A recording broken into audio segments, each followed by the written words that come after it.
My grandmother sings in her room, and a gospel of notes leap out of her mouth. The hairs on the walls stand in ovation.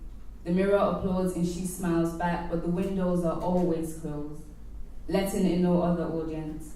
Decades have passed clocks between its fingers, and my grandmother's voice still sits in an unventilated room. Each morning she leaves the room, but without her voice.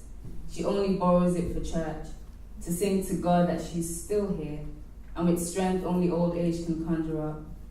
One evening she confides in me that her singing voice is suffocating, the result of hiding in her room for years, forgetting that every living thing inside us also has to breathe to survive. I do not know how to console her. My ears are the only thing I know to give a wise woman. She sighs and says, Theresa, do not waste your talent, my dear. Gasping for air, my grandmother's voice now calls out of her mouth during conversations, speaks wistfully about her youthful days when she dreamt of becoming a singer. In the dream, the spotlight seeps through her skin and her body is a flashlight glowing even in the darkest valley. She sings, and each that listens are saved from something that is killing them. This is to say, it was not about fame, but her yearn to be light, a yearn evident in every form her voice finds itself. When my grandmother speaks, every worry in me loosens from the chemical bonds that made it acid enough to burn. I mourn the voice never heard, but imagine an alternate version of this story. The alternate version, it's the early 1960s. My grandmother's hair is rich black, her knees are still vibrant. One afternoon, my grandmother sees the sun, notices the way it mimics a spotlight and opens the window to feel its heat on her skin.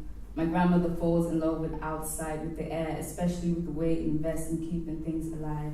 My grandmother realizes her singing voice is a thing to be kept alive and allows oxygen to dive into her body. My grandmother has Motown record label aching to touch her garment, a crowd requesting an autograph.